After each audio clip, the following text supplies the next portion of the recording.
Bismillahirrahmanirrahim. Assalamualaikum warahmatullahi wabarakatuh. Alhamdulillah. Wassalatu wassalamu ala rasulillah wa ala alihi wa sahbihi wa man tabi'ahudah. Saudaraku kaum muslimin dan kaum muslimat yang semoga dimuliakan dan dirahmati oleh Allah Subhanahu wa taala. Tentunya kita seringkali melihat orang membangun sebuah bangunan.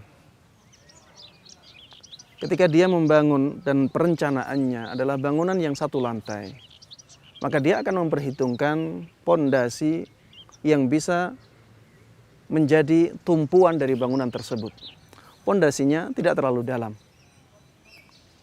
Tapi ketika kita melihat ada orang yang ingin membangun bangunan yang sangat tinggi, bangunan pencakar langit, kita lihat pondasinya sangat dalam dan sangat kuat.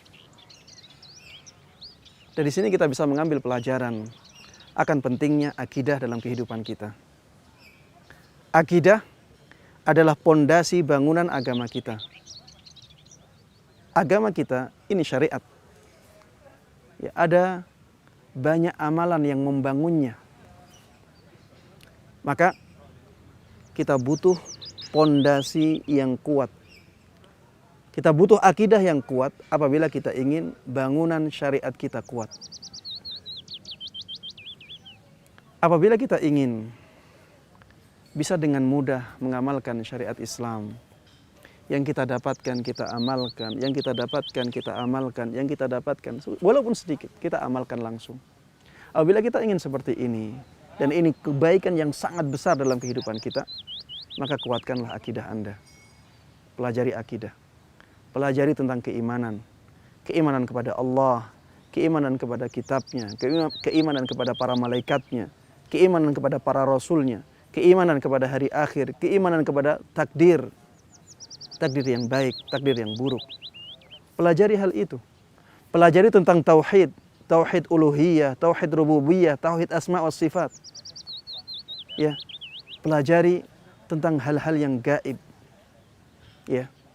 Pelajari hal-hal yang gaib yang diceritakan, yang dijelaskan oleh Allah Subhanahu wa taala dalam Al-Qur'an, dijelaskan oleh Rasulullah sallallahu alaihi wasallam di dalam hadis-hadisnya. Inilah pondasi agama kita. Lihat Rasulullah sallallahu alaihi wasallam.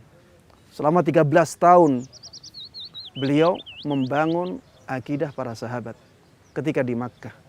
Beliau fokus untuk itu. Padahal kita tahu bagaimana fasihnya Rasulullah sallallahu alaihi wasallam. Kita tahu bagaimana cerdasnya para sahabat Nabi Muhammad sallallahu alaihi wasallam.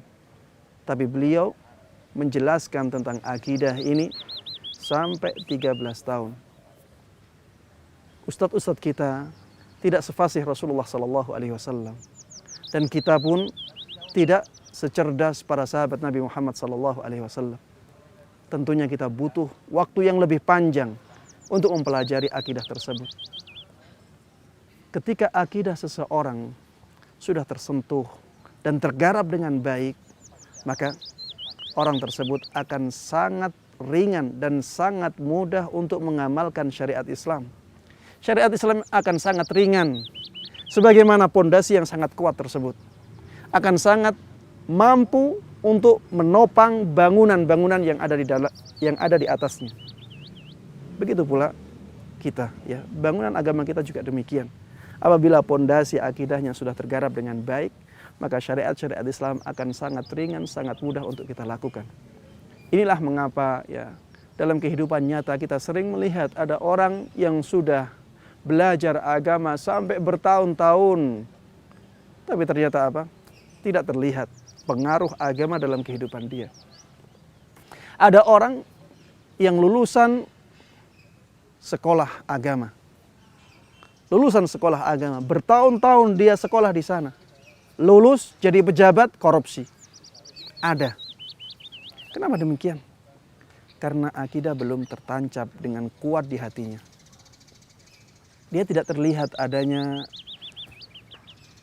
syiar-syiar Islam pada dirinya.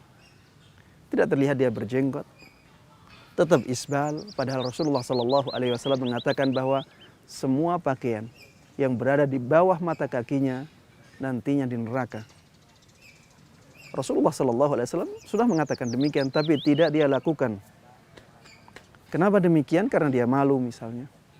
Karena dia merasa berat menjalankannya.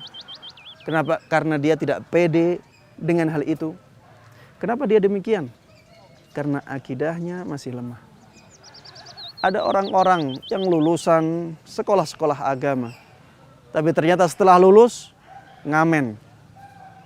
Setelah lulus dia berada di pinggir-pinggir jalan, pacaran dengan orang lain.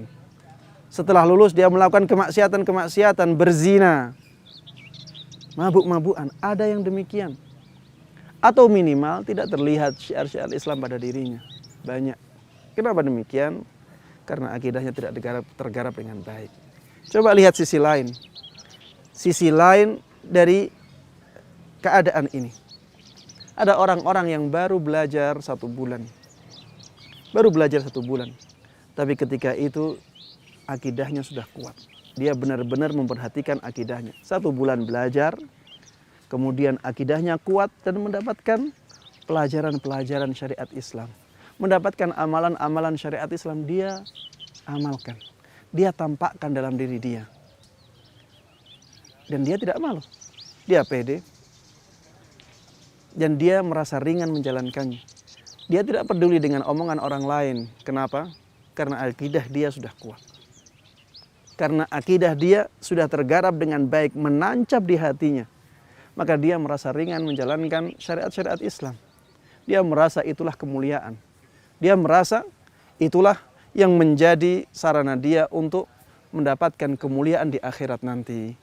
Ya, maka jangan heran dengan hal ini. Oleh karenanya, ya, kita harus sangat memperhatikan masalah akidah sebagai pondasi agama kita. Jangan menyepelekan masalah akidah. Banyak orang ya di zaman ini yang mengatakan sudahlah selalu akidah. Kita sudah tahu semua tentang akidah.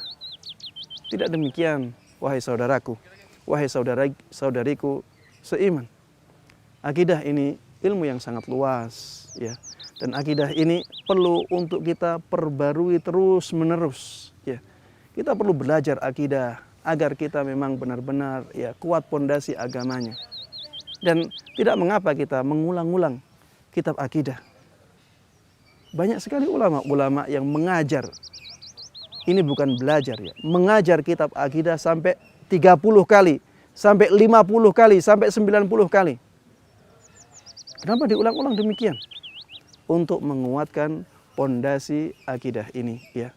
Dan mengulang-ulang ya maklumat yang sama itu juga sangat bermanfaat bagi kita. Makanya Allah Subhanahu wa taala berfirman, "Fadzakir bil Qur'ani may yakhafu wa'id." Berikanlah peringatan dengan Al-Quran orang-orang yang takut ancaman. Wa dzakir in nafa'atiz dzikra. Berikanlah pengingat. Ya, pengingat ini asalnya dia sudah tahu kemudian diingatkan. Berikanlah pengingat. Sesungguhnya pengingat ini bermanfaat bagi manusia. Kemudian di dalam ayat yang lain Allah Subhanahu wa taala juga mengatakan wa dzakir fa inna dzikra tanfa'ul mu'minin. Berikanlah pengingat karena sesungguhnya pengingat sangat bermanfaat bagi kaum mukminin. Ya, demikian yang bisa saya sampaikan dalam video singkat ini. Mudah-mudahan bermanfaat bagi kita semuanya. Amin ya rabbal alamin. Wa sallallahu wasallama wa baraka ala nabiyyina Muhammadin wa ala alihi wa sahbihi wa man tabi'ahum bi ihsanin ila yaumiddin. Walhamdulillahi rabbil alamin.